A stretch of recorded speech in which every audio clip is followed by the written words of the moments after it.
중에 신서폭 순교자도 그중 한 명이었고, 그래서 신서폭 순교자를 시성시복하게 해달라고 이렇게 기도를 하였는데, 정작 그분의 생각 터에는 축사였습니다. 그분의 삶에 대해서는 우리가 좀 관심이 없었다 하는 그런 생각도 좀 듭니다. 우리가 그 시성시복 기도를 하고 복자들을 기억하는 이유가 무엇입니까? 성인들을 기억하는 이유는 우리도 성인처럼 살고자 하는 것 아니겠습니까? 우리가 순교를 기린다고 한다면은, 아, 과거에 순교자들이 순교를 했구나. 그것을 청송하기 위해서가 아니라, 우리도 순교를 하면서 살아야 되겠구나. 이것을 우리가 배우기 위해서 그렇게 하는 것 아니겠습니까? 순교가 우리 삶의 목표가 되어야 되겠다고 하는 것이에요. 그래서 그 순교가 우리 삶의 목표라고 하는 것을 소금에서 찾는 것입니다. 어쨌든 여기 신서폭 순교자 생각터가 바로 여기였습니다. 축사로 이렇게 변해져 버렸지요. 그러다 그것을 알고는 이제 우리 땅을 이렇게 매입을 해서 이렇게 잔디를 입혀 놔놨습니다. 그러고 나서 뒤에 보니까 이 자리가 대단히 중요한 곳이었지요. 신서폭 순교자가 우선 누룩과 소금 장소였습니다. 물론 밭도 좀 경작을 했겠지요. 그래서 누룩과 소금 행상을 하고 했는데, 제가 여기서 설명을 드리고자 하는 것은, 소금은 어디서 났는가 하면은 진해 웅천에서 났습니다. 진해 웅천 보면 외성이 있고 그 아래에 염전이 있었더랬습니다. 그 외성을 가기 위해서는 요 앞에 흐르는 게 낙동강이잖아요. 낙동강 이쪽은 밀양이고 강도 쪽이 김해입니다. 여기서 잘 안 볼 수도 있는데, 저기 요 집 때문에 잘 안 보이는데, 여기서 이쪽 방향으로 계속 쭉 가면은 제일 처음에 나타나는 곳이 봉화산입니다. 여기서 한 20리, 10km 정도쯤 됩니다. 봉화산이 나오고, 봉화산 아래가 바로 봉화마을이지요. 노무현 대통령 생각이 있는 곳이 바로 여기입니다. 그것을 왼쪽으로 끼고 조금 더 가면 진례가 나오고, 진례는 또 박대식 순교자가 있고, 그 다음에 좀 더 직진해서 가면은 장류가 나오고, 그 다음에 산을 하나 넘어서면은 진해 웅천이 나옵니다. 그 웅천은 이제 외성이 있었고, 우리나라 제철 미사가 봉헌된 곳이라고 그랬지요. 그러니까 염전이 있었거든요. 그 길을 왔다 갔다 가면서 신서폭 순교자가 누룩과 소금 행상을 했더랬습니다. 아마 신서폭 순교자는 이 길을 다니면서도 진해 웅천이 우리나라에서 제일 처음으로 미사가 봉헌된 곳이었다라고 하면서 몰랐겠지요. 몰랐고. 그리고 또 거기서 진해 웅천에서 미사가 드려지는데, 그때는 일제 고니시 유키나가 외장, 소수행장, 그분 천주교 신자였잖아요. 천주교 신자였고, 그분의 휘하의 군인들도 몇천 명 되는 군인들도 거기다가 천주교 신자였습니다. 그러다 보니까 나중에 여기서 미사를 드리게 됐을 적에 스페인 신부님, 세스페데스 신부님을 초대해서 미사를 드렸습니다. 어떤 지향을 가지고 미사를 드렸을까? 그래서 제가 다 말씀을 드릴 수는 없습니다. 그래서 우리가 역사에다가 이렇게 맡겨놓고, 예수님은 그들의 마음속에 들어가시면서 어떤 생각을 하셨을까? 이 점도 우리가 한번 묵상해 볼 수도 있는 것이지요. 그래서 어쨌든 이 길을 다니다가 그 다음에 이제 소금 행상을 하는 도중에 붙잡혀 가지고는 대구에 끌려가서 순교를 했지요. 끌려갈 적에 이제 형제들이 돈을 모아서 이렇게 싸들고 가잖아요. 갔을 적에 그 신서폭 순교자가 그것을 알고는 나를 위해서 한 푼도 포절되게 주지 마라. 아까 우리 기도 바쳤지요. 그런 기도를 하게 됩니다. 그 순교를 자기 삶의 목표로 삼았다라고 하는 것이지요. 그것이 도대체 무슨 뜻이냐. 그래서 그것을 제가 오전에도 말씀을 드렸습니다만은, 그것을 신서폭 순교자가 소금 행상을 한 데서 우리가 한번 찾아보는 것입니다. 소금과 관련해서 순례 오시는 분들한테 말씀을 드리고, 여기 오신 분들은 벌써 여러 번 들어서 이제 귀에 딱지가 붙어가지고 뒤에서 듣기 싫을지도 모르겠는데, 제일 첫 번째 하시는 이야기는 너는 세상의 소금이다. 예수님 말씀이잖아요. 세상의 소금이라고 하는 것은 생필품이잖아요. 생필품, 생활하는 데 있어서 꼭 필요한 물건입니다. 없어서는 안 될 물건이잖아요. 그러니까 너는 세상의 소금이다라고 하는 것은 너는 세상을 살아가는 데 있어서 꼭 필요한 존재다, 그 말입니다. 이 말이 왜 중요한가 하면은, 우리는 인생을 살아나가면서 자꾸 사람들을 필요 없는 존재로 만들어버립니다. 너 때문에 이렇게 되었다라든지, 네가 없었으면 평화로울 테인데, 이렇게 하면서 사람들을 많이 소외시키잖아요. 예수님 시대 때 보면은 나병 환자들, 가난한 사람들, 힘없는 사람들, 외국인들 말이지요. 또 죄인들, 세리들, 창녀들, 거기다가 자꾸 소외시켜버리잖아요. 내가 싫은 사람들을 다 소외시키고 나면은 그냥 나한테 평화로운 공간이 형성이 될 것처럼. 예수님은 다른 논리잖아요. 내가 싫어하는 사람들, 미운 사람들이 없어졌다라고 해서 세상에 평화가 이루어지는 것이 아닙니다. 그래서 예수님은 무엇인가 하면은 모든 사람들을 꼭 필요한 존재로 볼 수가 있을 적에, 하느님께서 세상을 창조하시고 나서 보니까 좋다라고 했잖아요.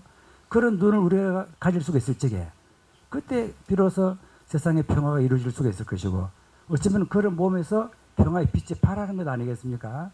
그 평화라고 하는 것은 행복이라고 하는 것은 우리가 소유할 수 있는 물건이 아닌 것 같아요. 내 몸에서 발하는 것이지요. 그래서 그런 점을 우리가 한번 묵상을 해봅니다. 당신은 세상의 소금입니다. 너 없이는 세상의 평화가 이루어질 수가 없다. 옆 사람들하고 인사 한번 해봅시다. 이 김에 당신은 세상의 소금입니다 하고 서로 인사 한번 해보이소.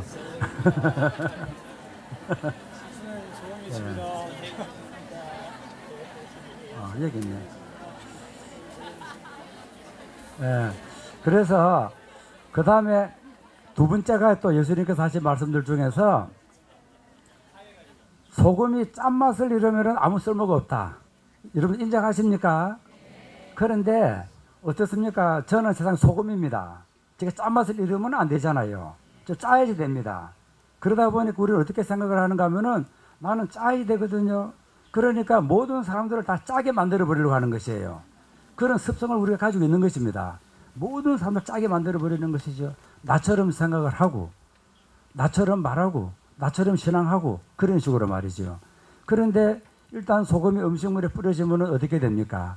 소금 맛은 안 납니다. 녹기 이전에 소금 맛이 안 납니다. 아까 여러분들 오늘 국밥 맛이 있습니까?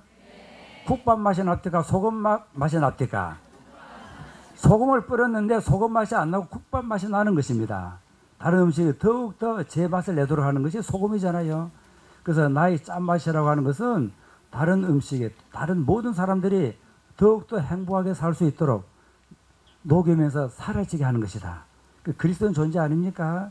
그리스도인 존재는 내가 끝까지 살아남아가지고 예수 안 믿는 사람은 다 지옥 가도 좋으니까 나는 예수님 당신을 믿습니다. 그러니까 그 믿음 그것 때문에 끝까지 살아남아가지고 천당 가서 행복하게 살 것이다. 이렇게 기도를 한다면은 잘못된 신앙이다 그 말입니다. 우리 보통 그런 식으로 기도할 때가 많지 않습니까? 당신을 믿었으니까 부자 되게 해달라. 당신을 믿었으니까 하는 일마다 잘 되게 해달라. 이런 기도를 바칠 때가 많거든요. 그런데 소금은 다른 사람이 행복하다고 한다면은 나는 지옥 가도 좋다. 이것이 그리스도인이다. 어떻게 동감하십니까? 지옥 안 가기 싫지요. 이게 우리들의 마음이지요. 그런데 우리들의 어머니들 생각해 보면 제일 좋지. 어머니들 자식이 잘만 된다고 한다면은 나는 녹아서 사라져도 좋다. 이런 것 아니겠습니까? 성처도 마찬가지 아닙니까? 성처도 예수님께서 받아 먹어라 이렇게 했을 적에는 그리고 빵을 쪼개셨잖아요. 나는 너를 위해서 내 몸을 쪼갠다. 너를 위해서 내 몸을 희생시킨다. 그 다음에 그 빵이 우리들 몸 안에 들어오면 녹아서 사라져 버리잖아요. 나는 너를 위해서 녹아 사라지겠다. 이것이 바로 그리스도 아닙니까? 어떻게 생각하십니까? 그 우리는 그 그리스도를 모시고 나서는 이제 예수님이 마치 내 것인 것처럼 이제 내가 부자 되게 해달라. 꼭 또 나를 위해서 기도를 한다는 것이에요. 그래서 성체를 영한다고 하는 것은 또 다른 성체가 되기 위해서가 아니겠는가. 나도 이제 예수님처럼 당신을 위해서 내 몸을 쪼개겠다. 당신을 위해서 내 몸을 녹이면서 사라지게 하겠다. 이런 사람이 되기 위해서 우리 그리스도인이 된 것 아닙니까? 아닙니까? 예, 그래서 우리가 이제 여기서 녹는 소금 운동을 펼칩니다. 당신을 위하여 녹는 소금이 되겠습니다. 세상의 평화를 위하여 녹는 소금이 되겠습니다. 그래서 또 옆 사람들하고 또 인사 한번 더 해봅시다. 당신을 위하여 녹는 소금이 되겠습니다 하고. 예. 예.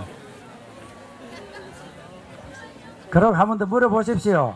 당신을 위하여 녹는 소금이 되겠다고 했으니까 내가 보이느냐 안 보이느냐 한번 물어보세요. 보이면 아직 안 된 것입니다. 그러나. 예. 그래서 명례성지에서 녹는 소금 운동을 펼치는데 정말 이 운동, 그래서 우리 언덕을 조성을 할 적에도 녹는 성지입니다. 아까 우리 호인서 신부님께서도 여러 번 강조하셨는데 녹는 교회입니다. 교회가 녹아 사라지기 위해서 존재하는 것입니다. 그런데 거기다 큰 건물 짓고 그 안에서 녹지 않는 성전을 지어놓고 그 안에서 녹지 않는 그리스도인들이 모여가지고 기도한다면은 그 성전이 우리에게 무슨 의미가 있겠는가? 그래서 녹는 그리스도인, 녹는 성지, 녹는 교회, 녹는 신부님들, 녹는 주교, 그 교황님께는 제가 그 말씀을 할 수가 없어요. 왜냐하면 지금 교황님은 녹은 모습을 그냥 보여주시는 것 같아요. 그래서 그런 모습들. 그래서 이런 성지로 조성할 수 있도록 여러분들이 기도 많이 해주시기 바랍니다. 그래서 그런 차원에서 우리 명례성지에서 소금도 팝니다. 소금. 제일 처음에 명례성지는 순수하게 교구의 도움 없이 우리 희생을 모아가지고 짓기로 했습니다. 희생을. 그래서 희생이 안 모으면 안 짓고, 뭐 안 짓면 되잖아. 희생이 안 모으는데 뭘 짓겠어요? 희생이 모으면 짓고 하는 것이에요. 그래도 돈이 좀 필요해서 소금을 팔아가지고 돈 좀 벌자 해서 제가 신안에서 소금을 갖다가 놨고, 여러분 오시면서 보셨습니까? 밑에 창고들 보셨지요? 다 소금 창고입니다. 그래가지고 소금 가득 쌓아놨는데, 이거 소금을 팔아가지고는 돈을 벌어서 성전을 짓겠다 하니까 이게 마음이 좀 걸립니다. 그러면 녹자 그러면서 녹지 않는 성전을 지어가지고 어떻게 하겠습니까? 성전 다 지어놓고 나서 그 다음에 녹자. 됩니까 그게요? 돈 많이 벌고 나서 그 다음에 남들 도와주자. 벌면 벌수록 못 도와줍니다. 지금 없을 적에 도와줘야만이 진짜 큰 돈을 벌어도 계속 도와줄 수가 있는 것이에요. 돈을 실컷 벌어놓고 나서 그 다음에 나머지를 가지고 도와주자. 그것이 바로 교황님이 말한 낙수 효과. 예? 돈을 많이 벌면 벌수록 잠만 크게 만드는 것입니다. 흘러내리는 물이 없게 만들어 버리는 것이에요. 그래서 우리가 소금을 팔아서 녹는 소금 운동을 펼치자고 하면서 안 되겠다 싶어서 소금 파는 돈들이 있잖아요. 거기에 대한 수익금들은 전부 다가 사회로 환원하기로 했습니다. 그래서 외국인 노동자들, 특별히 그중에서 불법 체류자들 있잖아요. 그런 사람들 한번 다쳤으면은요, 팔이 잘려나가 다치면은 도움을 받을 데가 없습니다. 보험이 됩니까? 뭐가 됩니까? 그래서 그런 사람들, 또 외국인 여성 성폭력을 당한 여성들 있잖아요. 여성의 자녀들, 그분들을 위해서 우리 돈을 다 도와주기로 했습니다. 그래서 여러분들 오늘 소금을 사가시면은 녹지 않는 운동에 동참하는 것이고, 그러면서 또 녹는 성지를 위해서, 녹지 않는 성당 하면 안 되고 녹는 성당, 그죠? 녹는 성지가 조성되도록 마음을 바래주는 것이기도 하고, 동시에 그런 사람들을 소금 볼적에 봐도 뭐가 생각납니까? 그 불안한 사람들 생각나잖아요. 그들이 마음 안으로 들어가는 것이 안 되겠습니까? 그래서 이런 의미에서 소금도 뭐 사가시면 좋고, 어쨌든 녹는 소금 운동에 많이 동참해 주시고, 이 운동이 널리 퍼져나갈 수 있도록 기도도 해 주시면 정말로 감사하겠습니다. 예.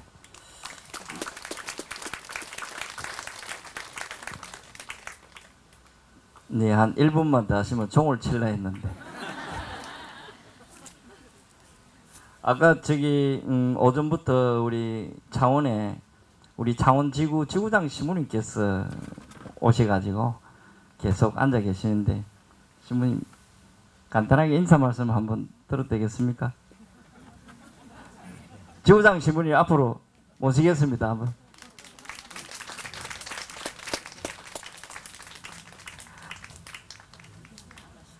신부님 진행할까요? 네. 예, 나중에 미사 시간대에 그러면 바로 2부 순서를 진행하도록 하겠습니다.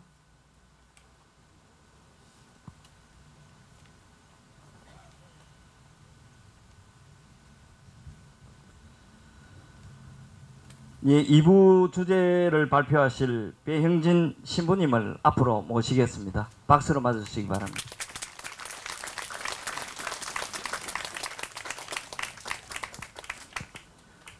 역시 마찬가지로 신부님 소개를 간단히 하고 진행을 하도록 하겠습니다. 괜찮겠죠? 네. 인도 소년 야고보는 1967년 13세의 나이로 가톨릭 신학교에 입학을 합니다. 400년 넘게 가톨릭 신앙을 믿어온 집안에서 10남매 중 넷째로 태어난 신부님은 아버지의 눈에 들었고 아버지에 의해 신학교로 보내어졌습니다. 한때는 아버지가 영 원망스러워 수도원 담장을 넘기도 했지만 1972년 아버지의 갑작스러운 선종으로 운명은 바뀌고 말았습니다. 그래서 서품을 받게 되었습니다. 서품 후에 1986년 선교사로 한국 땅을 밟았습니다. 30년 넘게 한국에서 소외된 계층과 노인들의 삶의 중심에 신부님께서 지금 함께 하고 계십니다. 한국인보다도 한국을 더 사랑하시는 신부님, 노숙자들에게 바퍼 신부님으로 잘 알려진 배형진 신부님께서 잠자는 의식에서 깨어난 의식으로라는 주제로 말씀을 청해 듣도록 하겠습니다. 신부님께 많은 박수를 보내주시면 고맙겠습니다.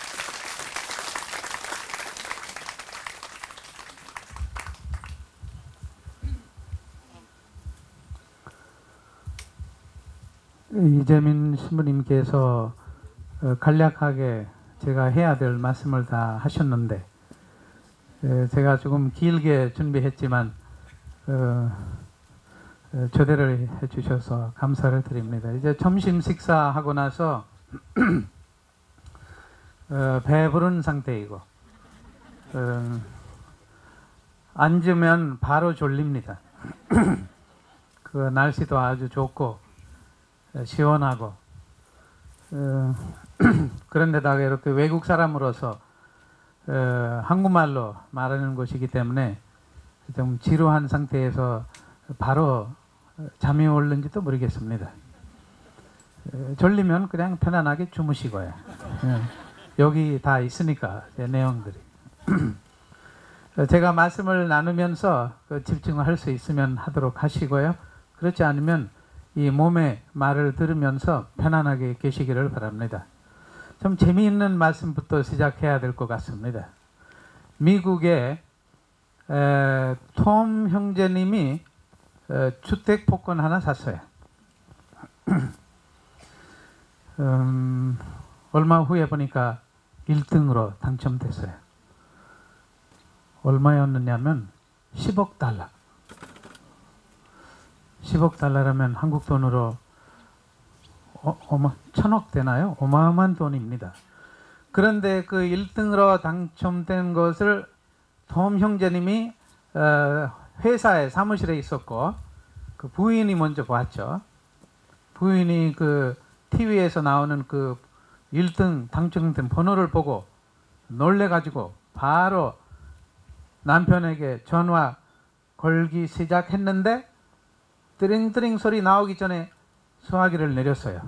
그 이유는 남편은 심장이 약했어요. 갑자기 이렇게 충격적인 기쁜 소식을 전해드리면 바로 쓰러져서 죽을 수 있어요.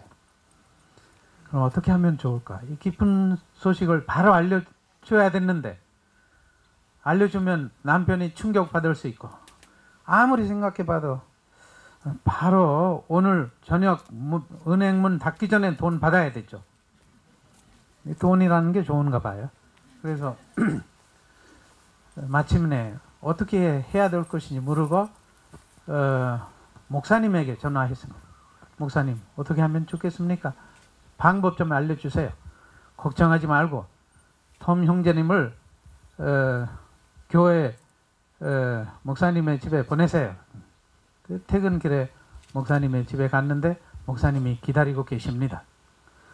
그날따라 아주 유별나게 커피인지 뭐 과일인지 이것저것 준비하고 기다리고 계십니다. 그래서 톰 형제님이 목사님 왜 오라고 하셨습니까? 먼저 앉으세요. 커피나 마시고. 그리고 건강은 어떻습니까?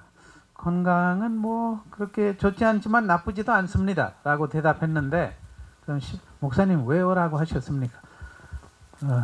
톰 형제님, 혹시 당신이 지금 바로 이 순간에 아주 큰 돈을 받으면 그 돈을 어디에 쓰시겠습니까?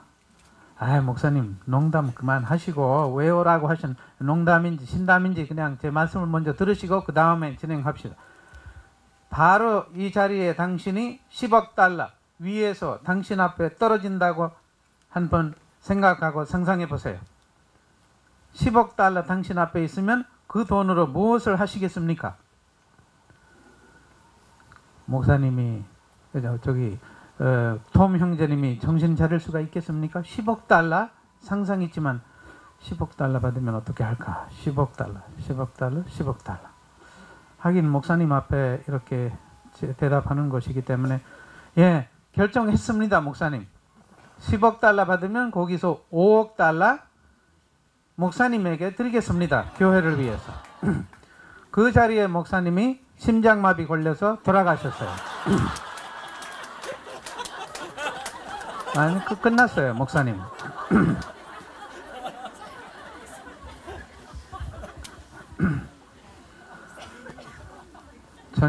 점심 식사 후에 조금 이렇게 농담 터뜨리지 않으면 교회나 교회의 교역인지 변화된 것에 대해서 오전에 신부님의 말씀도 그렇고 주교님의 말씀도 그렇고 조금 전에 그 이재명 신부님도 말씀을 하셨는데 제가 별도로 안 하셔도 될 것 같습니다. 간략하게 조금 있다가 나누도록 하겠지만 또 재미있는 이야기 하나.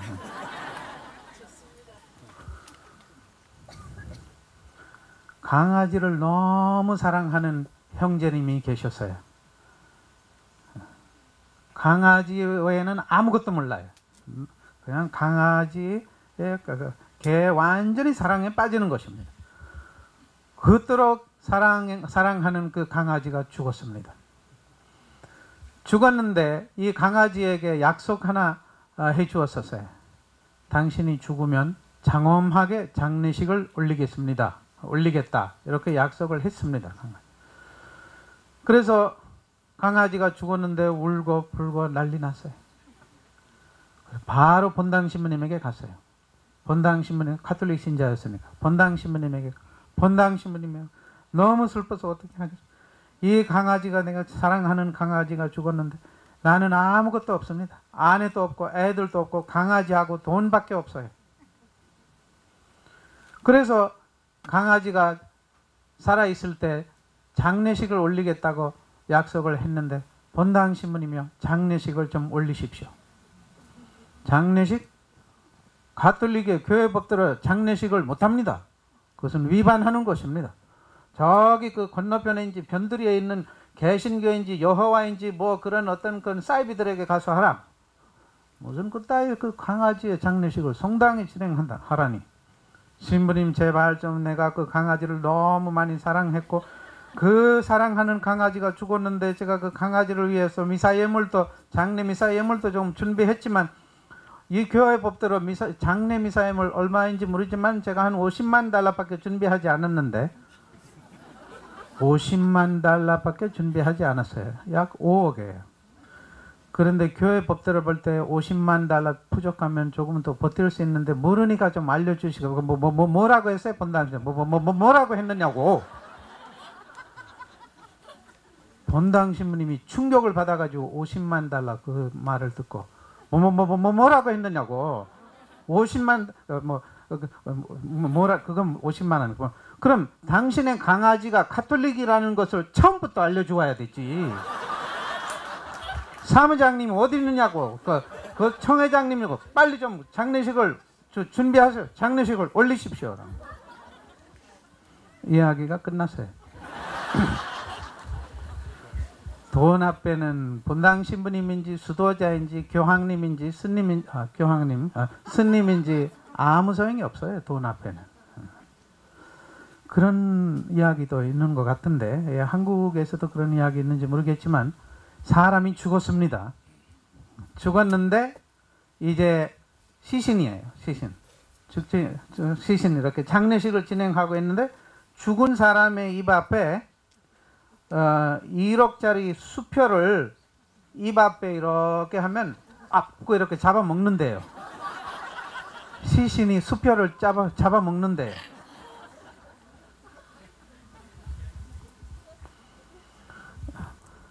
이 지구상에 지금 보니까 약 73억 명이나 되는 사람들이 살고 있는데 이 73억 명이나 된 그 사람들의 어떤 인생의 그 흐름을 보니까 보수적인 사람, 진보적인 사람 이런 식으로 갈라져 있죠. 저 사람은 보수적이다. 이 사람은 진보적이다. 보수, 진보. 이 보수적인 사람들은, 진보적인 사람들은 형편없는 사람들이야. 저리 가라. 이 진보적인 사람들은, 보수적인 사람들은 저리 가라. 도저히 소통이 안 됩니다. 이 지구상에 있는 73억 명이나 되는 사람들, 73억은 한 몇 달 전에 되었으니까 몇 달 전엔 73억이래요. 이 지구의 인구가. 그 중에 절반은 인도인 것 같아요. 인도하고 중국. 앞으로 더 많아질 거예요. 인도는. 그 제대로 먹지 못하는 가난한 사람들이 할 일이라는 것이 뭐 있겠어요. 그냥 들이닥치는 대로 아이들을 만들어요. 돈 있는 사람들은 아이들을 좀 조심스럽게 만들지만 가난한 사람들은 들이닥치는 대로 만들었어요. 반대로 해야 돼요. 반대로. 그러니까 가난하면 가난할수록 아이를 만들지 말아야 돼요. 부자 사람들 마음껏 만들어도 돼요. 얼마든지 키울 수 있으니까 돈 있는데. 그런데 반대로 한다는 그 자체가 아마 사람의 무지 때문에 그럴 수 있어요. 사람들이 무지 있죠. 그래서 이 지구상에 73억 명이나 되는 사람들의 그런 그 흐름을 보니까 보수 진보, 가정에서부터 시작하고 보수 진보, 부모님들은 그리고 자녀들은 조부모님들은 그 의식이 달라요. 그 항상 이렇게 싸우고 논쟁하고 긴장하고 상처를 주고 슬픔을 주고 억울하게 만들고 그것이 이웃에서 학교에서 대학교에서 국회에서 하필이면 종교 안에서조차 이 보수 진보라는 그런 그 멘탈리티 그것 때문에 사람들이 얼마나 긴장하고 얼마나 힘들고 얼마나 스트레스 받고 그것 때문에 맨날 머리 아프고 오래 가면 만성 머리 아픔에 시달리고 목 디스크에도 걸리고 갑상선인지 만성 위염인지 위궤양인지 위암인지 아토피인지 일상생활 속에서 우리는 그런 것을 볼 수 있어요. 이 사고방식의 차이 때문에. 그래서 이 세상은 보수하고 진보로 이렇게 흘러가고 있어요. 살아가고 있어요. 종교 안에서조차 그런 멘탈리티가 있으니까 이 종교도 별 소용이 없어요. 그런 면에서 볼 때. 그래서 제가 지금부터 제가 이렇게 준비한 그런 그 말씀들은 여기에 있지만 간단하게 제가 제 개인적인 그런 어떤 생각들이나 그것을 보편적인 어떤 그런 그 의식으로 만든 그런 말씀이기 때문에 간단하게 나누도록 하겠습니다. 지금부터 보수 진보라는 그런 표현을 쓰지 않겠습니다. 왜냐하면 보수적인 사람들은 진보적인 사람 무조건 나쁘다고 하니까 진보적인 사람 보수적인 사람들 무조건 나쁘고 그렇다고 해서 보수적인 사람들은 다 나쁜 사람들이 아니잖아요. 진보적인 사람들도 다 나쁜 것이 아니잖아요. 그래서 그런 어떤 멘탈리티를 제가 지금부터 두 가지로 분리시키면서 잠자는 의식 속에 있는 사람들과 깨어난 의식 속에 있는 사람들 그런 식으로 이렇게 분리하면서 말씀을 나누도록 하겠습니다. 이 잠자는 의식 속에 있는 사람들 어떤 사람들인가? 왜 사람들에게 잠자는 의식이라고 하느냐면 이 사람들의 이게 종합적인 그 의식이 잠자고 있어요. 우선적으로 사람들의 그 두뇌가 잠자고 있어요. 이 뇌가 잠자고 있어요. 이 뇌 속에 얼마나 많은 가능성들이 있는데 그 지식의 가능성들이 있는데 그런 것을 제대로 쓰지 않고 그 무지하게 생활을 하는 거죠. 그 지식적으로 볼 때 무지하고 그 지식적으로 무지하면 지혜롭게 살지 못해요. 그러니까 뇌가 잠자고 있어요. 그리고 이 마음이 잠자고 있다고 볼 수 있어요. 이 마음이 잠자고 있는 사람들은 이 마음 속에 있는 그런 그 가능성을 제대로 활성화시키지 않고 제대로 발전시키지 않고 사는 것입니다. 이 마음에 무한한 사랑의 가능성들이 있죠. 자비의 가능성들이 있죠. 용서의 가능성들이 있죠. 베푸는 그런 가능성들이 있죠. 모든 사람들 똑같은 모습으로 볼 수 있는 그런 가능성이 이 마음에 있는데 이 마음을 제대로 쓰지 않고 이 마음은 항상 이렇게 위축된 상태입니다. 그래서 사랑을 제대로 하지 못하죠. 자비를 제대로 베풀지 못하죠. 무슨 잘못을 하면 용서를 할 수가 없죠. 그런 상태에서 항상 이렇게 이 감정 싸움들이 막 미워하고 뭐 싸우고 뭐 원망하고 경쟁을 일으키고 전쟁을 일으키고 감정적인 싸움이죠. 그러니까 이 우리 가슴 속에 있는 그런 그 무한한 그런 그 사랑과 자비의 그런 가능성을 활성화시키지 발전시키지 않는 잠자는 감정들이죠. 종교적으로 볼 때도 잠자는 의식이라는 그 자체가 무엇인가요?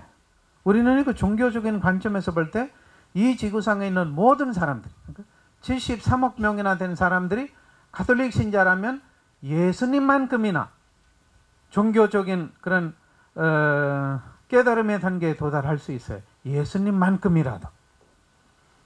예수님만큼 아니더라도 예수님보다 조금 덜 돼도 상관없어요. 그러니까 불교 신자라면 부처님만큼이라도 깨어나거나 깨달음의 단계에 들어갈 수 있는 가능성이 있어요. 우리 이 시스템 속에, 우리 정서 속에. 유교라면 성인 군자가 될 수 있는 가능성이 있어요. 여기 한국의 그 한민족으로서 토속신앙인들이라면 홍익인간이 될 수 있는 가능성이 모든 사람들이 가지고 있어요. 그런데 그리스도교 신자로서 그리스도화되는 것이 아니고 불교 신자로서 부처화되는 것이 아니고 유교로서 성인 군자가 되는 것이 아니고 도속신앙이로서 홍익인간이 되는 것이 아니고 항상 이렇게 낮은 단계에서 광신적이고 근본주의적이고 폐쇄적이고 싸우고 막 경쟁하고 뭐 서로를 이겨내려고 하고 이 종교하고 저 종교하고 싸우고 자기 종교는 잘났다고 하고 남의 종교는 못났다고 하고 자기 자신 종교는 우월하고 남의 종교는 무슨 미달이고 뭐 자기 문화는 이렇고 남의 문화는 저렇고 자기 생김새는 이렇고 남의 생김새는 계속 그런 식으로 이렇게 싸우면서 그러니까 이 종교심이라든가 이 영성이라든가 잠자고 있어요. 이 종교심이라든가 영성을 우리가 제대로 활성화시키면 우리 자체가 살아있는 그런 그리스도의 모습으로 살아있는 그리스도들이 살아있는 부처들이 살아있는 군자들이 살아있는 홍익인간들이 그런 단계에 도달할 수 있는 가능성이 있는데 그러니까 이 세상에 있는 모든 사람들뿐만 아니라 모든 그런 피조물들을 또 자비의 마음으로 사랑의 마음으로 따뜻한 마음으로 볼 수 있는 능력이 73억 명이나 되는 사람들이 다 가지고 있어요. 이 하늘에서 비친 태양처럼. 태양은 모든 피조물로부터 시작하고 모든 사람들, 짐승들도 똑같이 비치잖아요. 똑같이. 그 우리의 마음에도 그런 가능성이 있어요. 그런데 그런 가능성을 우리가 발전시키지 않고 항상 쪼잔하고 광신적이고 근본주의적이고 싸우고 뭐 예수 믿으면 천국 불신 지옥, 예수를 믿지 않는 사람들은 무조건 지옥에 간다. 부처님을 믿는 사람들은 지옥에 간다. 무슨 유교인지 무당들인지 뭐 이 문화인지 저 문화인지 맨날 이렇게 사람들의 의식이 잠자고 있다는 말씀입니다. 종합적으로 잠자고 있어요. 종합적으로 그냥 한 부분에 아니라 종합적으로 잠자고 있어요. 이 잠자는 의식 속에서 종교 생활을 하게 되면 어떻게 하게 되는 것인지 그래서 이 한국 교회에 대해서 뭐 다른 나라 교회에 대해서 구체적으로 이렇게 하라 저렇게 하라 이렇게 돼야 된다 저렇게 돼야 된다고 말씀을 드릴 필요가 없는 것 같습니다. 여기 간단하게 그런 내용들을 제가 그때 적었지만 제가 여기서 읽어보는 것보다 이런 식으로 말씀을 나누고 싶어요. 이 잠자는 의식 속에서 사람들이 종교 생활을 하게 되면 어떻게 하는 것인지 다르게 하지 못합니다. 왜 우리 사제들이 그렇게 행동하는 것인지 왜 우리 수도자들이 그렇게 행동하는 것인지 왜 우리 신도들은 맹목적으로 막 이렇게 믿습니다 끊어버립니다 라고 하면서 거기서 도저히 벗어나지 못해가지고 죽을 때까지 그것을 잡고 나서 죽고 나서 보니까 아이고 속았구나. 물론 죽고 나서 아이고 속았구나라는 그 표현을 저도 이렇게 죽어봐야 확실히 알 수 있겠지만 그래도 그렇게 상상할 수 있어요. 신부님께서도 논평할 때 그런 말씀을 하셨죠. 그러니까 주교님들인지 사제들인지 최고 그런 지도자들에 관한 말씀을 하셨는데 그 자고 있으니까 잠자고 있어요. 그냥 종교적으로만 잠자고 있는지 모르지만 의학적으로도 잠자고 있고 심리적으로도 잠자고 있고 문화적으로도 잠자고 있고 경제적으로도 잠자고 있고 정치적으로도 잠자고 있어요. 그러니까 그런 상태에서 어떤 행동들이 나오겠습니까? 잠자는 의식 속에서 종교 생활을 하게 되면 어떻게 하는 것인지 한 가지 신비가들의 기록에서 나오는 말씀을 나누도록 하겠습니다. 저는 그 인도의 그 안토니 디멜로 신부님을 상당히 존경하고 좋아하고 그 안토니 디멜로 신부님의 그 영성을 거의 다 흡수된 상태이고 제 마음속에 제 머릿속에 오히려 더 안토니 신부님보다 더 새로운 어떤 그런 것을 그것을 이렇게 가입시키면서 해요. 제 식대로 하는 것들이 또 있어요. 물론 이런 영성을 제가 이렇게 자유롭게 아무 때나 가서 할 수가 없습니다. 이런 자리에서 이재명 신부님께서 초대를 하셔서 어느 정도로 열려 있으신 분들이기 때문에 이런 식으로 말씀을 나눈 것입니다. 1년에 한두 번 마산 교구 성령 기도에서 저를 교구 철야하러 초대를 합니다. 여기 마산에 제가 거의 다 한 10년 동안 많이 와봤어요. 교구 철야 때. 철야 때 제 강의하고 치유 미사를 참여하신 분들은 여기저기서 볼 수 있습니다. 교구 철야 때 하는 말씀과 지금 나누는 그 말씀의 내용을 보니까 교구 철야 때 참석하신 분들은 충격을 받지 마시고요. 저는 이런 사제입니다. 그 철야 때 오신 분들은 다 고통스러운 사람들이고 아픈 사람들이고 상처를 받은 사람들, 억울하신 분들이고 이 마음의 어떤 그런 억울함인지 분노인지 상처인지 슬픔인지 긴장인지 머리 아픔인지 뭐 암인지 이것저것인지 물론 성령의 새로운 은총을 받기 위해서 오신 분들이 계시겠지만 그런 곳에서 이런 어떤 말씀을 나눌 수가 있겠습니까? 조금 위로, 그 용기, 그 희망, 그 치유, 안수 그런 내용으로 하는 거죠. 그래서 배영준 신부님이 오늘 명례성지에 오셨는데 철야 때 많은 은총을 받았고 뭐 쓰러지기도 했고 그 치유도 받았는데 오늘 또 말씀을 통해서 좀 치유를 받지 않을까, 말씀 끝나고 나고 안수를 좀 받으면 어떨까, 그런 식으로 교구 철야 참여하신 분들 중에 여기 몇 분 계시는데 그렇게 보시지 마시고요. 그냥 교육이라고 생각하시고 영성적인 교육이라고 생각해서 받아들이시고 혹시 이 내용을 그 철야 참석하신 분들이 못 알아들면 미리 저를 너그러운 마음으로 봐주시고 용서해 주시기를 바랍니다. 다음 철야 때 더 아주 과격하게 치유 미사와 치유 강의를 진행하도록 하겠습니다. 그것은 제가 잘나서 아니고 예수님께서 저를 하신다고 생각하시면 됩니다. 잠자는 의식 속에서 종교 생활을 하게 되면 신비가들의 기록에서 나오는 한 가지 말씀을 나누면 명상의 집에서 명상을 가르치는 스승님이 계셨는데 수백 명이나 된 그런 제자들을 명상하는 법을 가르치고 계셨어요. 약 1시간 동안 명상하는 법을 가르치고 나서 이제 명상 실습에 들어갔어요.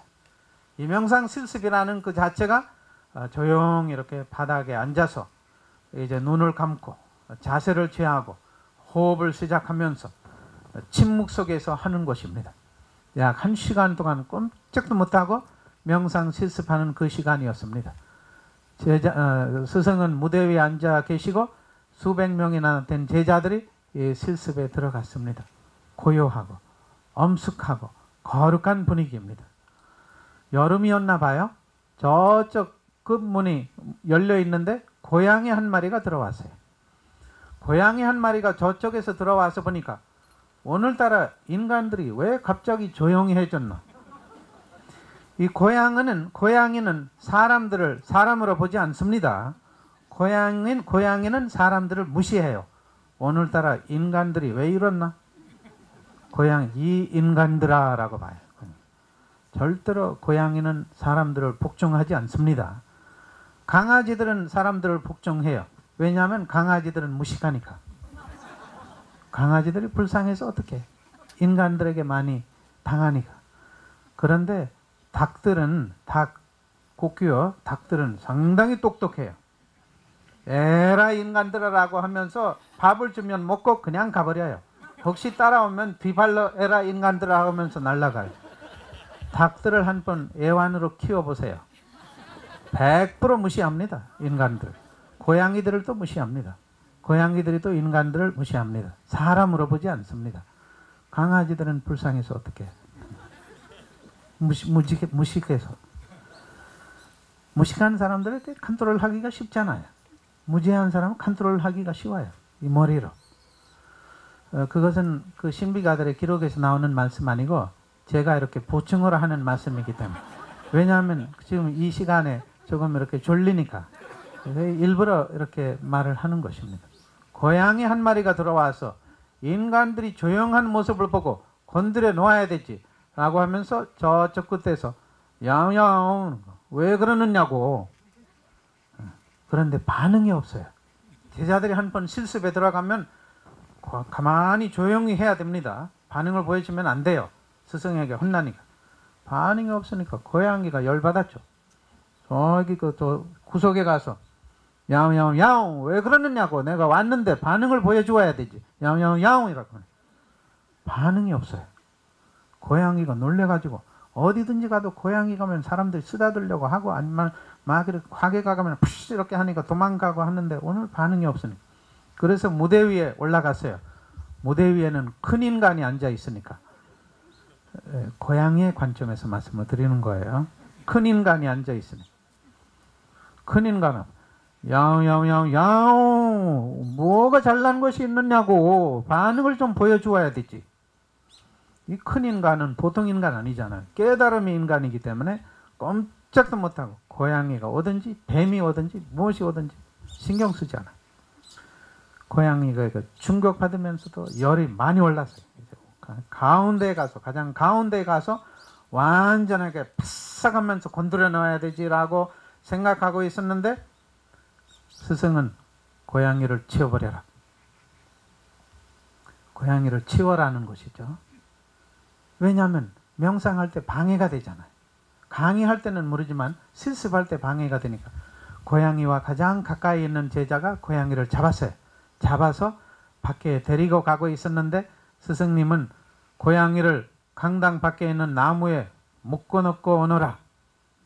그래서 나무에 묶어놓고 자기 자리에 와서 앉았어요. 앉았는데 스승님은 앞으로 명상을 실습하는 기간 동안에 고양이를 나무에 묶어놓아라. 말씀을 보세요. 명상을 실습한 기간 동안에만 다른 데 묶어놓을 필요 없어요. 그만큼 스승님은 깨달음의 스승이기 때문에 동물들을 학대하지 않아요. 깨닫지 않는 사람들은 동물들을 학대하거나 뭐 죽이거나 먹거나 그냥 그 동물들은 그냥 이 돌하고 비슷하죠.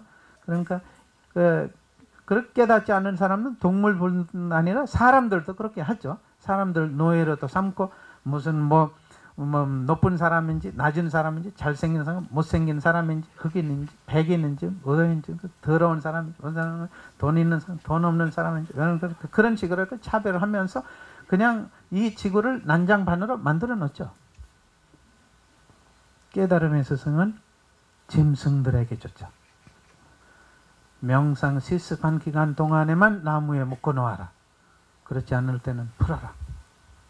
이튿날 강의 끝나고 나서 명상 실습하기 전에 스승 제자 한 명 나가서 고양이를 묶어놓고 옵니다. 그 다음날 다른 제자가 날마다 이렇게 실습하기 전에 제자들이 교대로 가서 고양이를 묶어놓고 옵니다. 그 사이에 깨달음의 스승은 노안으로 할아버지 돼서 돌아가셨어요. 돌아가셨는데 장례식 끝나고 나서 이제 이튿날 이제 새로운 스승님이 생겼습니다. 그 새로운 스승은 약간 뭐라고 할까요? 덜 된 스승이 있죠.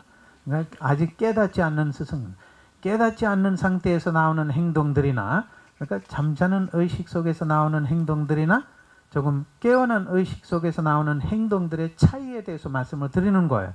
그것을 이렇게 보수적이다, 진보적이다.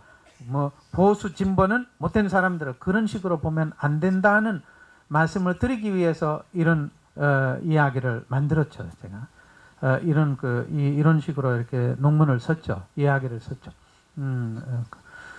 그래서 이 덜된 스승님이 앉았어요. 앉자마자 첫 번째로 뭐라고 하느냐면 돌아가신 위대한 스승님의 명령을 그대로 실시하라. 고양이를 나무에 그대로 묶어 놓아라. 실습할 때. 그런데 제자들이 그 말을 듣고 첫 번째 말씀부터 고양이를 나무에 묶어 놓아라는 그 말을 듣고 제자들이 좀 헷갈리기 시작하면서 헷갈리면서도 조금 착각하기 시작해요. 고양이를 나무에 묶는다는 그 자체가 중요한 일이구나. 그래서 그날따라 2명 나가요. 1명 아니고. 그 강의 끝나고 나서 2명 나가서 고양이를 나무에 묶어놓고 옵니다. 스승은 아무 소리를 합니다. 그 다음날 6명 나가요. 6명 나가서 고양이를 찾아서 나무에 묶어놓고 옵니다. 스승은 아무 소리를 하지 않아요. 일주일 후에 보니까 다 나가요. 실습하기 전에 다 나가서 고양이를 나무에 묶어놓는 그런 핑계로 다 나가요. 그런데 스승님은 혼자서 아무 소리를 내가 혼자서 여기 뭐 하나? 나도 나가야 되지. 그래서 나갔어요. 스승님이 나오는 그 모습을 보고 제자들이 또 놀랐어요. 아, 그럼 고양이를 나무에 묶어놓는다는 그 자체가 중요한 일이구나. 스승님이 나왔으니까 스승님에게 직접 고양이를 드리고 스승님이 오늘 스승님이 여기다가 이렇게 묶어 놓으시죠. 아, 그런가? 아, 알았다. 묶어 놓으면 돼. 묶어. 그날부터 제자들이 완전히 고양이를 나무에 묶어 놓는다는 그 자체가 중요한 일이구나. 이거 가볍게 생각하면 안 됩니다. 그래서 그런 식으로 하다가 그 사이에 고양이가 죽었어요. 이게 어찌 되냐면 고양이가 죽었는데 스승님은 새로운 고양이 한 마리를 사세요. 고양이 필요해서 아니고 나무에 묶어놓기 위해서. 제자들이 더 충격받고 헷갈려가지고 고양이를 나무에 묶는다는 그 자체가 상당히 중요한 행사이구나. 그래서 시장에 가서 고양이 시장에 가서 고양이 중에 고양이 아주 예쁘고 뚱땡이 한 마리를 사서 그날따라 스승님 앞에 스승님을 불러가지고 스승님 직접 이 고양이를 아주 귀중한 고양이이기 때문에 직접 이렇게 목에다가 이렇게 묶어놓고 나무에다가 묶어놓으십시오. 아주 얌전하게 조용히 묶어놓으십시오. 거의 다 그 어떤 종교적인 행사처럼 돼버렸어요. 이제 문제는 이 명상의 집에 있는 직원들입니다. 일하는 사람들이고 지나가는 사람들. 스승님은 고양이를 잡아서 그렇게 제자들이 그렇게 엄숙하게 보면 고양이 안에 신이 내렸구나. 고양이 안에 신이 내렸다는 소문이 들어가지고 직원들 중에 몇 명 제자들에게 와서 고양이 안에 신이 내렸는데 우리가 가서 고양이 앞에 좀 경배를 해도 되나? 그렇지 않은 것 같지만 그래도 스승님에게 말씀드려야 되죠. 스승님, 신도들이 고양이 앞에 와서 좀 경배한다고 하는데 어떻게 하면 좋겠어요? 경배? 그거 아닌 것 같은데? 속으로 그거 아닌 거. 알았다.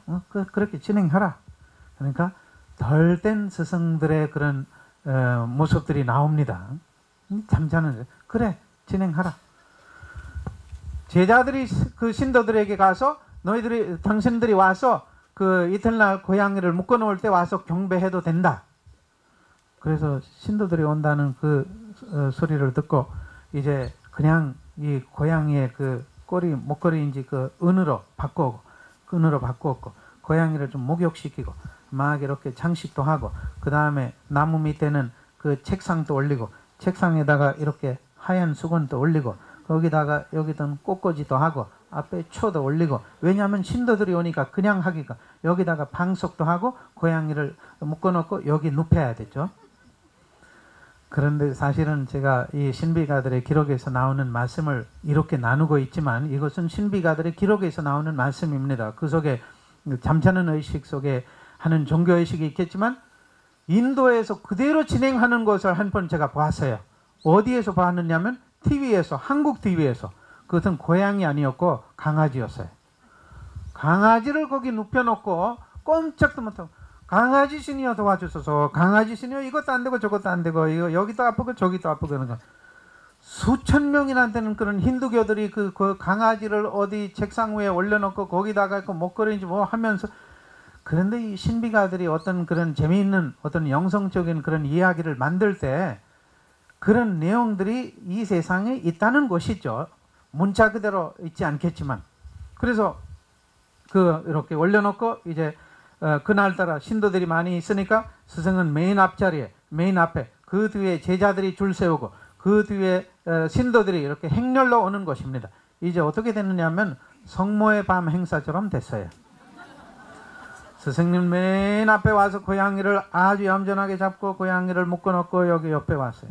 제자들이 막 얌전하게 경배를 하지 않지만 반경배를 하죠. 속으로 다 경배를 했어요. 덜 땐 제자들이죠. 속으로 다 그 뒤에 신자들이 무슨 그런 봉투를 또 가져오고 꽃도 가져오고 이것도 가져오고 막 고양이 신이여 도와주셔서 여기도 아프고 저기도 아프고 아이들도 안 되고 저것도 안 되고 사업도 안 되고 남편도 안 되고 이건 안 되고 정치도 안 되고 뭐 애들이 그 수능 시험인지 뭐 이것저것인지 다 말을 하고 있죠. 그러니까 안 되니까. 그런데 이 고양이 신이라고 생각해서 고양이 앞에 이 아픈 사람들이, 특히 심리적으로 아픈 사람들이 막 이렇게 경배했는데 어떤 사람들이 치유를 받았어요.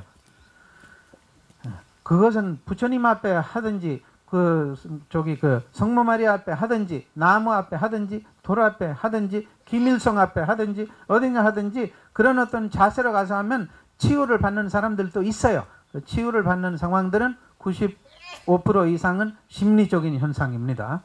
95% 이상. 혹시 여러분들 중에 정신과 전문의라든가 심리학 전문의가 있으면 나와서 좀 확인해 주시고요. 안 나오셔도 돼요. 제가 대신 말씀을 나눠요. 그렇다고 해서 그 나쁜 것이 아니잖아요. 좋은 점이 있지만 심리적이든지 무슨 기적인지 좋은 것이 있죠.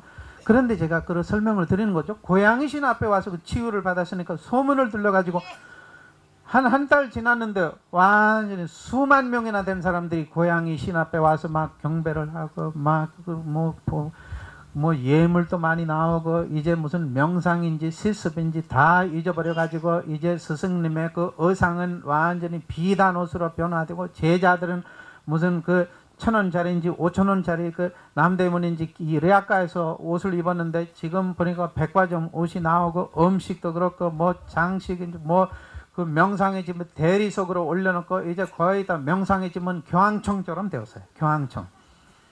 사실은 교황청도 발전시키는 과정도 그래서 쓸 거예요.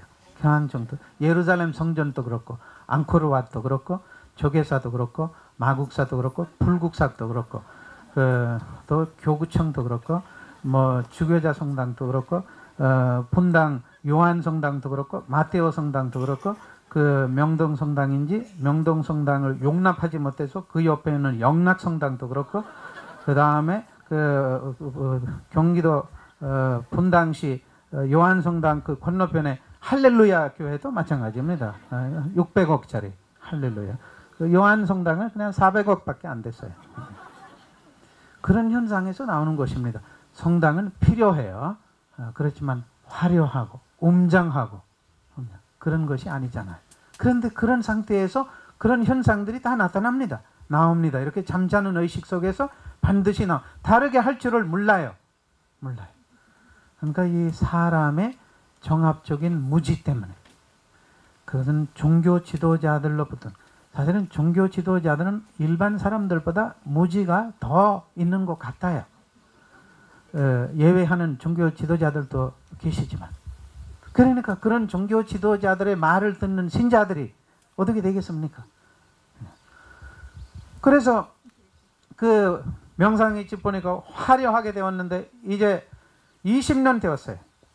20년 되었는데 고양이 그때는 이미 고양이 전례로 변화되었죠. 고양이 예절로 고양이 종교 의식으로 20년 후에 보니까 고양이 전례에 관한 철학이 나오기 시작했어요. 철학책들이.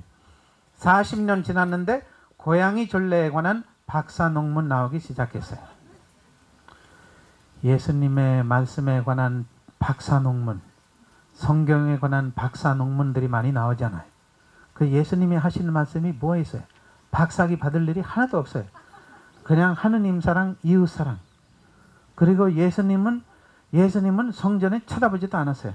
저기도 호숫가인지 길가인지 어디 어디예요? 산속에 땅굴 속에 죽지 못해 살고 있는 나 환자들인지, 그리고 맨날 고함 지르고 돌아다니면서 인간들에게 압박을 받은 그런 그 정신질환자들이, 우울증 환자들이, 정신질환, 정신병자들이 고함 지르고 막 부숴버리고 막 이렇게 너무 억울해서 너무 화가 나서 그것을 어떻게 표출을 해야 될 건지 모르니까 들이닥치는 대로 던져버리고 욕하고 그렇게 하는. 그런데 들이닥치는 대로 던져버리고 욕하는 그런 정신병자들을 그 당시의 사회에서 어떻게 설명해야 될 것인지 모르고 악령에 시달리고 있구나, 마귀에 걸렸구나, 그런 식으로 말을 하는 상태에서 그 모르는 사람들에게 정신질환자들이 나는 마귀에 걸렸구나, 나는 악령에 시달렸구나 라고 생각하면서 마귀와 악령처럼 행동하게 되는 것입니다. 그런데 그런 상태에서 그 사람들이 받아들이겠습니까? 쫓아내죠. 돌을 주워서 죽여버리려고 하죠.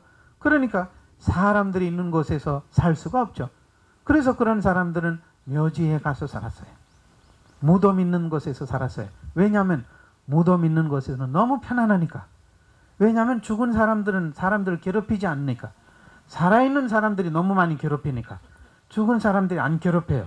그래서 여러분들이 어떤 스트레스 많이 받고, 인간들에게 스트레스 많이 받고, 가정에서 스트레스 많이 받고 도저히 살기가 힘들다고 하면 공동묘지라든가 무덤 있는 곳에 가서 편안하게 계십시오. 밤에도 편안하게 주무십시오. 그 죽은 영혼들은 아무 문제가 없어요. 많이 도와주실 거예요. 잘못된 개념 때문에 죽은 영혼들을 괴롭히고 도깨비인지 뭐 마귀인지 악령이 들어온다는 그런 잘못된 문화적인 그런 것 때문에 사람들이 무서워하는 거죠. 마귀들이나 악령보다 가장 무서운 사람들은 바로 우리 옆에 있는 인간들입니다. 그런데 여기 있는 분들은 그렇지 않겠지만 저기 돌아다니는 분들이 그렇겠죠.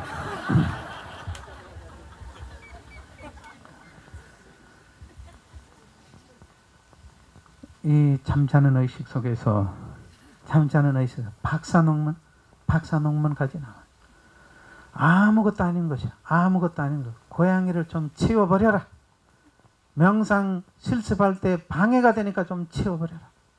그것이 완전한 어떤 종교적인 전례, 예절, 의식, 신심으로 변화되었어요.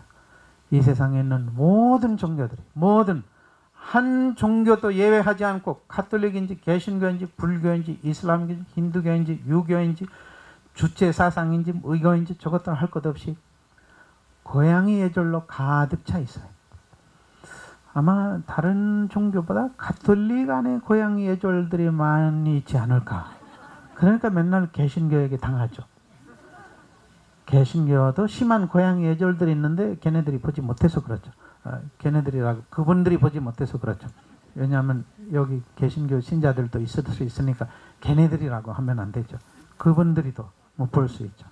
제가 외국 사람으로서 가끔 막말들이 나오니까 좀 컨트롤 해야 되는데 저도 말로 이렇게 무지해서 그렇죠. 무식해서 용서해 주시기를 바라고요.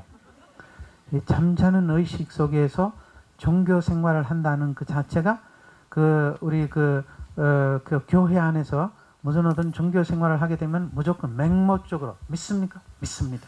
끊어버립니까? 끊어버립니다. 그럼 통과. 어디 통과되는 것입니까? 가톨릭이라는 집단 속에 들어오게 되는 것입니다. 가톨릭 집단입니다. 그런 가톨릭 집단 속에 들어오면 개신교 집단은 미다리입니다. 불교 집단은 지옥에 갈 집단이고 유교는 종교도 아니니까 이미 태어날 때부터 지옥에 가는 길로 있고 특히 제2차 바티칸 공의회의자는 교리에 의하면 그런 식으로 뭐 다른 토속 신앙인지 뭐 힌두교인지 이슬람교는 그냥 눈은 눈으로 이는 이로 복수법을 실천하는 사람들은 죽자마자 바로 마귀의 복수를 받겠지. 그런 어떤 멘탈리티로 보는 것이 이렇게 잠자는 의식 속에서 종교 생활을 하는 것입니다. 그런데 믿습니까? 믿습니다. 끊어버립니까? 끊어버립니까? 냉담하십니까? 네, 냉담도 합니다. 그러니까 신자들이 이렇게 세례성사를 받을 때 물어보면 50% 이상 냉담합니다라는 대답도 내포되어 있어요. 가슴 속에 있지 않으니까. 입술에, 머리로 하는 거죠. 그런 모습들은 제가 이렇게 한국에 30년 동안 생활을 하면서 많이 보았어요. 많이. 이 신앙이라는 것이 여기 가슴에 들어가야 되죠. 우리 생활 속에. 입술로 아니고 머리로 아니고 그냥 곱대기 아니고 이 속에 들어가야 되는. 그런데 그것을 가지고 무슨 신념을 가지고 무슨 집단을 그 집단 우리 집단만큼 가톨릭 집단만큼 잘난 집단이 있으면 나봐라. 그 집단을 막 이렇게 활성화시키기 위해서 무슨 제도 그 위에서부터 아래까지 그 피라미드 같은 제도 그 제도를 이만큼만 건드리면 바로 징계나 파문. 그 제도를 활성화시키기 위해서 무슨 그런 법 중심. 사람이 중요한 것이 아니고 법이 중요합니다. 그 다음에 형식 중심, 격식 중심. 그 마음하고 아무 상관없어요. 그 형식. 그것을 이렇게 겉들어 보이는 어떤 빌딩들이, 교회 빌딩, 성당 빌딩, 사찰 빌딩, 어떤 그런 그 화려한 어떤 의상들인지 이것저것인지 다 이렇게 하면서 그냥 선교하라니까. 신자로서 늘리기 위해서 정말 예수 믿음 전국 불신 지역이라고 여기저기 가서 전파하라. 그런 들어오다가 나가고 세례를 받고 냉담하고 그런 상황 속에서 사제들에게나 교회 지도자들에게 이용을 당하고 그런 모습들은 우리는 한국 가톨릭이나 개신교 안에서 흔히 볼 수 있어요. 많이 볼 수 있다고 말을 하기가 그렇고 볼 수 있어요. 흔히 그런 상태에서 그냥 이렇게 선교를 할 때 그 어떤 서양의 백인의 교회 집단 중심적인 것을 막 심어버리고 서양의 백인의 교회 집단 중심적인 선교 그러니까 개종식 개종 그러니까 서양의 백인 중심의 교회 집단으로 개종시켜라. 백인 중심의 교회 집단은 이 지구상의 최고이고 왜냐하면 백인들이 최고이니까 백인들의 생기는 것도 최고 문화도 최고 음식도 최고 이것도 최고 나머지 비백인들은 다 미다리들이고 그냥 이방인들이고 그 지옥에 갈 놈들이고 그런 식으로 이렇게 몰아내면서 그런 것을 완전히 이렇게 세뇌시키려고 하는 그런 그 선교 미션 전교라고 하죠. 그것이 여기 한국에서 상당히 많이 그 활성화되고 있으면서 가톨릭에서도 그렇고 개신교에서는 거의 다 그렇습니다. 그럼 우리의 문화는 뭐예요? 5,000년 동안 이 땅에 있는 그런 그 영성이 뭐예요? 5,000년 동안 내려온 이 나라의 음식이 뭐예요? 5,000년 동안 내려온 이 나라의 그런 의상, 이 나라의 여러 가지 어떤 그런 음악이 뭐예요? 판소리인지 그런 것이 뭐예요? 그렇다고 해서 서양의 백인들에게 나쁘다고 말한 적이 없어요. 우리 문화를 완전히 무시하고 몰아내고 그것이 이렇게 잠자는 의식 속에서 일어난 상황들입니다. 그렇게 해야 천국이 보이고 구원이 보인다. 천국은 여기에 있거든요. 하늘나라가 너희 가운데 있다. 그 하늘나라가 사랑 실천함으로써 이미 시작되는 것입니다. 자비를 베풀면서 이미 시작되는 것입니다. 사람들에게 따뜻한 한마디를 건네드리면서 이미 시작되는 것입니다. 이미 천국이 여기에 있는 거예요. 천국이 죽고 나서 있는 것은 아니다라고 말할 수 없지만 그거에 대해서 신경 쓸 필요 없어요. 루카복음 17장 21절에 나와 있죠. 하늘나라가 너희 가운데 있다. 너희들은 이 주어진 상황 속에서 조금이라도 따뜻한 마음, 그 사랑의 마음, 그 자비의 마음, 특히 예수님처럼 예수님은 항상 이렇게 잘되는 사람들의 세계 속에 들어가지 않았어요.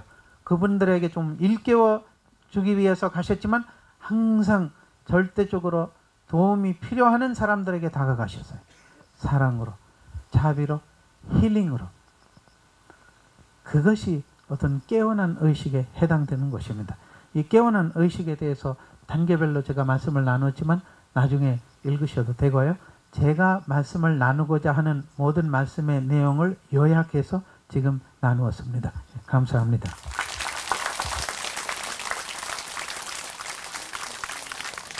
예, 시모님 수고하셨습니다. 집에서 키우는 고양이를 바로 집에 돌아가면 갖다 버려야 되겠습니다. 저는 시모님 말씀 들으면서 열처녀에 대한 비유 말씀이 떠올랐습니다. 깨어 있으라. 예수님의 그 말씀이 오늘 시모님 말씀과 같이 이렇게 함께 제 머릿속에 매치가 됩니다. 시모님께 다시 한번 큰 박수로 보내주시면 고맙습니다.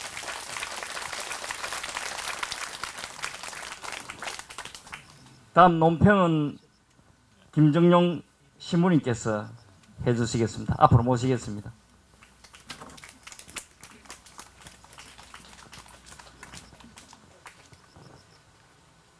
예, 신부님, 김정용 신부님 자료를 제가 인터넷에서 열심히 찾았는데 없었습니다. 대단히 죄송한데, 그렇다고 이재민 신부님께 물어볼 수도 없고 이래서 찾다가 저의 생각을 정리를 몇 개를 하면서 정리를 해보았습니다. 신부님 앉으시죠. 예. 신부님은 광주 가톨릭대학교 기초신학과 조직신학을 지도하시는 신부님이십니다. 목포 용당동 본당 출신으로 1993년 사제 서품을 받았습니다. 이재민 신부님께서 아마 광주 신학교에 계실 때, 교수로 계실 때 아마도 신학생이었을 가능성이 높아 보였습니다. 그래서 제가 맞는지 안 맞는지 모릅니다. 저희 추측입니다. 신부님은 기초신학 부분에서 뛰어난 영성가입니다. 그리고 이재민 신부님께서 아끼시는 후배 신부님으로 알고 있습니다. 신부님께 멋진 논평을 한번 부탁드립니다. 박수로 맞으시기 바랍니다. 안녕하세요. 저는 광주 교구의 김정용 베드로입니다. 저는 그 이재민 신부님한테 고향에 관한 신학으로 학부와 석사 논문을 썼고요.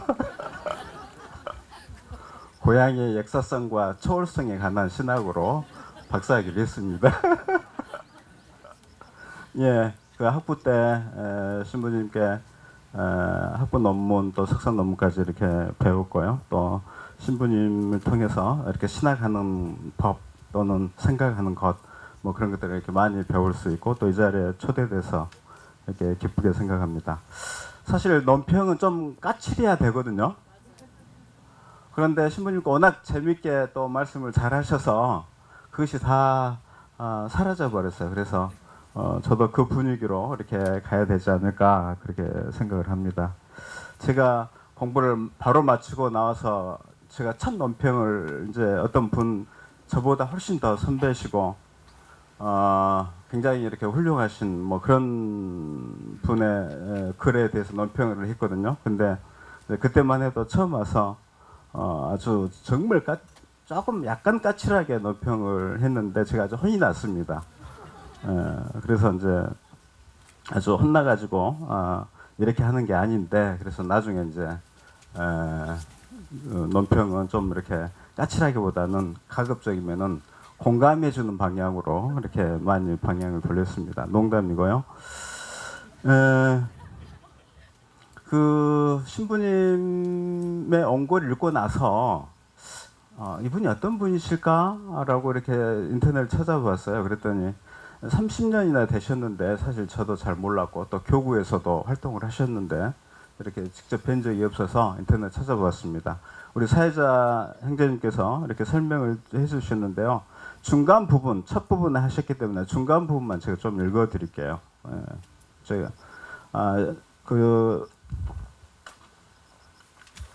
28쪽에 보시면 됩니다. 신부가 된 지 1년 6개월 만에 이국 땅에서 선교사 생활을 시작한 그에게 한국은 놀라움 그 자체였다고 한다. 빈곤이 당연시 되었던 인도에 비해 눈부신 경제 발전으로 성장 신화를 이어가던 한국은 부족함 없는 부자 나라로 다가왔다.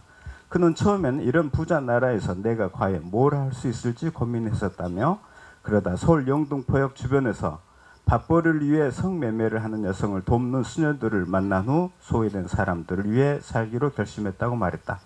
이후 한 달에 한 번씩 이들 성매매 여성과 그 자녀들을 위해 미사와 식사를 함께 했고 1980년대 산업화에 소외된 도시 빈민을 위해 경기 성남시의 달동네로 들어가 함께 거주하며 이들을 돕기도 했다. 야고보 신부는 당시 저임금, 중노동에 시달리는 공장 노동자, 사회 모순을 시정하기 위해 민주화 운동에 뛰어든 대학생 등 소외된 이들과 함께했다며 활동의 폭이 넓어지면서 당국의 감시 대상이 되기도 했었다고 말했다. 본명 야고보 펠스의 한국식 이름인 배형진도 당시 쪽방촌을 찾아온 대학생들이 지어준 것이다. 그의 한국 사랑은 80년대 도시 빈민을 위한 활동에 그치지 않고 90년대 외환위기로 인한 노숙자 쉼터와 2000년대 난치병 환자 공동체 등으로 20년간 이어졌다. 제가 길게 좀 지루하게 이렇게 인용을 했는데 사실 우리가 신학을 하다 보면 신부님이 고양이 비유를 이렇게 들었지만 그 본질을 잊어버리고 전혀 다른 것을 이렇게 하게 될 가능성이 굉장히 많이 있습니다. 제가 신학교에서 6년간 공부하고 외국에서 8년, 지금 9년째 이렇게 학교에서 가르치면서도 늘 이렇게 제가 경계해야 되는 것, 신학을 하는 사람으로서도 무엇보다도 신앙인으로서 경계해야 될 것 중에 하나는 그 근본을 잊어버리지 않는 것. 신학을 한다라고 하는 것이 자칫하면 영성이라든지 전례라든지 그 다음에 뭐 기도라든지 그 모든 것들이 사목이라든지 그런 것들이 자칫하면은 정말로 해야 될 그 알맹이를 놓쳐버리고 전혀 다른 이질적인 것, 이질적인 것으로 만들어버릴 가능성이, 그러니까 사실은 고양이 전례를 말씀하셨지만 그 핵심은 기도를 하기 위해서 고양이를 묶어두라고 했을 뿐인데 그것이 이제 고양이들을 숭배하는 지경에까지 이르는, 그것이 사실은 어떤 고양이에 대한 얘기가 아니라 우리 신학일 수도 있고 우리 교회일 수도 있고 우리 그리스도인의 그런 신앙일 수 있다라고 하는 것을 사실은 신부님께서 잠자는 의식 그런 걸로 이렇게 말씀해 주셨습니다. 정말 중요한 것을 내어버리고 중요하지 않는 것을 중요한 안방에다 놓고 모시고 섬기는, 그것이 바로 잠자는 의식과 깨어난 의식의 그 어떤 결정적인 차이다. 뭐 그런 말씀을 신부님께서 해주셨습니다. 저는 이제 신부님 말씀 중에 특별히 우리가 꼭 기억해야 될 것 중에 하나는 우리가 정말로 중심으로 간직해야 될 것을 저기 이렇게 어떤 천대하고 한 변두리로 밀어내 버리는 거.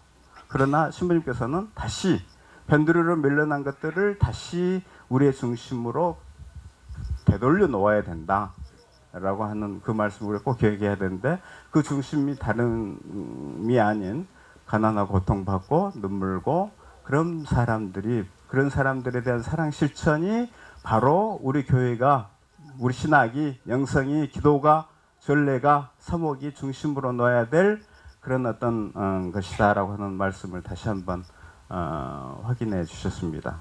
그래서 저는 그런 어떤 신부님의 그 생각에 기본적으로 이렇게 깊이 동조합니다. 우리가 의식이 신부님 말씀대로 깨어나 있지 못할 때 잠들어 있는 상황에서는 그가 어떤 직무를 수행하든지 또 어떤 위치에 있든지 자칫하면 정말 중요한 것을 이렇게 밖에다 내버리는 그런 어떤 위험과 그런 어떤 것들이 항상 도사리고 있다고 하는 거, 우리 신앙 역시도 마찬가지가 아닌가 생각을 합니다. 아울러서 원래 논평은 좀 까칠한 맛도 있어야 되고 또 가급적이면은 그 논평 발제문에 충실해야 되고 자기 말을 덧붙이지 않는 것이 이제 보통 통상적으로 이루어지는 것인데, 오늘은 뭐 신부님의 동조하고 공감한다는 의미로 간단하게 몇 가지만 말씀을 한 가지만 이렇게 드리고자 싶습니다. 우리가 중심으로 되돌려내야 될 것은 하느님 나라입니다. 하느님 나라. 예수님께서 세례를 받으시고 공적 생활을 시작을 하시면서 선포하셨던 것은 하느님 나라입니다. 그래서 마태복음이나 마르코 복음에서는 하느님 나라가 다가왔다, 회개하고 복음을 믿어라, 그런 말씀으로 시작이 되죠. 그리고 그 하느님 나라 구체적인 내용은 루카복음 4장에서 얘기하는 것처럼 말 그대로 가난이들에게 그 기쁜 소식을 전하고 눈먼이들에게 해방을 선포하고 고통받는 이들을 끌어안고 기쁜 어떤 희년을 선포하는, 그것이 하느님 나라의 그 핵심적인 내용입니다. 하느님 나라로만 수상적인 그런 나라가 아니라 바로 루카복음에서는 그것이 바로 하느님 나라라고 하는 것을 얘기를 해주는 거예요. 것입니다. 그래서 그런데 사실은 우리가 모든 우리의 신학도 그렇고 우리의 신앙도 그렇고 우리의 전례도 그렇고 우리의 성사도 그렇고 사목도 그렇고 거기에 초점을 둬야 된다는 것이죠. 그런데 실상은 우리 신학과 전례와 그런 것들이 다 도대체 뭘 하고 있는 것인가? 사실 저도 학교에서 뭐 신론도 가르치고 교회론도 가르치고 뭐 그렇게 삼일체론도 가르치면서 제가 하는 이야기였습니다. 그러한 것들이 그러한 신학이 뭔가 고급스럽다는 이유로 뭔가 멋지다는 이유로 뭔가 이렇게 학문적이다는 이유로 근본을 망각하게 하거나 가리우는 것이라면 그것은 근본적으로 큰 문제가 있는 것이다. 혹시 우리의 삼위일체 신학이나 우리의 교회론이나 우리의 그리스도론이나 우리의 신론이 그러고 있지 않는지 늘 이렇게 깨어서 바라봐야 된다. 그러지 않으면 우리는 멋진 신학을 할 수 있지는 모르겠지만 정작 예수님께서 하신 그런 일들로부터 멀어져 있을 수밖에 없다. 사목도 마찬가지다. 전례도 마찬가지다. 뭔가 고상하고 보이는 그런 영성과 전례, 기도 그런 모든 것들이 실상은 그 중심에서부터 핵심으로부터 벗어날 가능성이 많다. 오늘 아마 심포지움에서 소금의 영성도 그런 의미가 아닐까 생각을 해봅니다. 우리가 이렇게 변두리로 치워놓았던 것을 다시 제대로 우리의 어떤 가슴 안에 우리 생각의 중심에 사목의 중심에 모시는 것이 오늘 이 자리에 어떤 그 어떤 자리의 어떤 의미가 아닐까. 뭐 저 개인적으로 다시 한번 이렇게 좀 반성적으로 성찰하기도 하고 또 그런 우리의 어떤 그 본질을 다시 한번 이렇게 되새기는 그런 자리가 됐으면 좋겠습니다. 감사합니다.